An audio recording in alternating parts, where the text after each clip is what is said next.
হয়, ৰাজ্যৰ স্বাস্থ্য বিভাগে ইতিমধ্যে বিভিন্ন সময়ত স্বাস্থ্য বিভাগৰ আন্তঃগাঁথনি উন্নয়নৰ কথা কৈ আছে যদিও কিন্তু প্ৰকৃতপক্ষে কি ধৰণে আছে গ্ৰাম্য স্বাস্থ্য ব্যৱস্থা মই সেয়া দেখুৱাবৰ কাৰণে এই মুহূৰ্তত উপস্থিত আছোঁ পশ্চিম দৰঙৰ এটি উপস্বাস্থ্য কেন্দ্ৰত। এয়া হৈছে ভেৰুৱাদল উপস্বাস্থ্য কেন্দ্ৰ। মই সহযোগী লোকেশনক প্ৰথমে দেখুৱাই দিবলৈ অনুৰোধ জনাইছোঁ। উপস্বাস্থ্য কেন্দ্ৰটিৰ গৃহটিৰ যি অৱস্থা একেবাৰে জৰাজীৰ্ণ হৈ পৰিছে। যিকোনো মুহূৰ্তত গৃহটি ভাঙি পৰিব পাৰে বা যি কোঠা আছে প্ৰতিটো কোঠাই প্ৰকৃততে ব্যৱহাৰ অনুপযোগী হৈ পৰিছে। প্ৰায় বিগত 3 বছৰে এই ধৰণে উৱলি যোৱা ঘৰৰ ভিতৰতেই তেওঁলোকে স্বাস্থ্যকৰ্মীসকলে যথেষ্ট কষ্টৰ মাজেৰে স্বাস্থ্য সেৱা আগবঢ়াই আহিছে। বহু কষ্টৰ মাজত কাম কৰি থকা বুলি ইতিমধ্যে আমি কৈছোঁ। গতিকে আমি এই সম্পৰ্কে কথা অধিক জানিবৰ কাৰণে পোনপটীয়াকৈ কথা পাতিম কৰ্মচাৰীসকলৰ সৈতে। কি ক'ব, আপুনি কি দায়িত্বত আছে?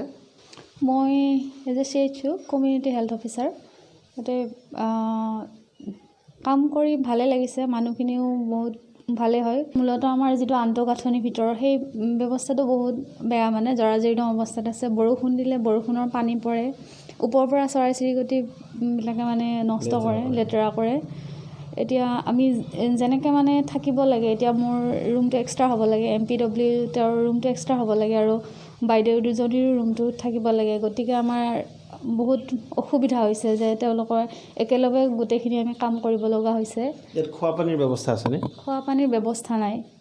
এতিয়া খোৱাপানীৰ ব্যৱস্থা নাই আৰু মানে কেতিয়াবা চাহ খাব লাগিলেও চাহ তেনেকুৱা মানে খোৱাৰ মানে ইমান এটা ব্যৱস্থা নাই। ওচৰৰ ঘৰৰ পৰা পানী আনি থৈ দিওঁ বাল্টিত, তেনেকৈ এতিয়াতো অসুবিধা হৈছে, বহুতখিনি অসুবিধা হৈছে। কিন্তু তথাপিতো মানে যিখিনি পাৰি আমি চেষ্টা কৰি গৈছোঁ। হয়, নিশ্চয় যিখিনি পাৰে তেখেতসকলে স্বাস্থ্য সেৱা কৰি গৈ আছে। যিহেতু তেওঁলোক স্বাস্থ্যকৰ্মী, সেৱা কৰাই তেওঁলোকৰ মূল ধৰ্ম। মন্ত্ৰী কেশৱ মহন্ত ইতিমধ্যে জিলাই গৈ তেওঁ স্বাস্থ্য বিভাগৰ প্ৰতিটো কাৰ্যালয় বা প্ৰতিখন চিকিৎসালয় ভ্ৰমণ কৰিছে বা উন্নীতকৰণৰ কথা কৈছে। কিন্তু যি সময়ত উপস্বাস্থ্য কেন্দ্ৰসমূহ উন্নয়নৰ কথা কৈছে বা উন্নীতকৰণৰ কথা কৈছে, 3 বছৰে এই ধৰণে উৱলি যোৱা গৃহত তেওঁলোকে কাম কৰিছে। আপুনি যিহেতু বহুদিনৰ পৰা এইখন উপস্বাস্থ্য কেন্দ্ৰত কাম কৰি আছে, আপোনালোকৰ কি সমস্যাই মূলতঃ ইয়াত দেখা দিয়ে? সমস্যা আমাৰ এতিয়া বহিবৰ কাৰণে বেছি সমস্যা হয়। মানুহ আহিলেও বহিব দিব নোৱাৰোঁ আমি। চাহ খাবৰ কাৰণেও পানী চানী অসুবিধা, আমাৰ পেচাব কৰিবৰ কাৰণেও আমাৰ সুবিধা নাই। অসুবিধা আমাৰ বহুতখিনি আছে ইয়াতে, সুবিধা একোৱে নাই আমাৰ।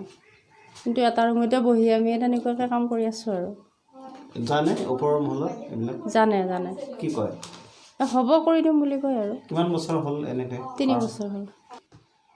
হয়, এয়া হৈছে প্ৰকৃততে তেওঁলোকে বিগত 3 বছৰে এই ধৰণে সেৱা আগবঢ়াই আছে।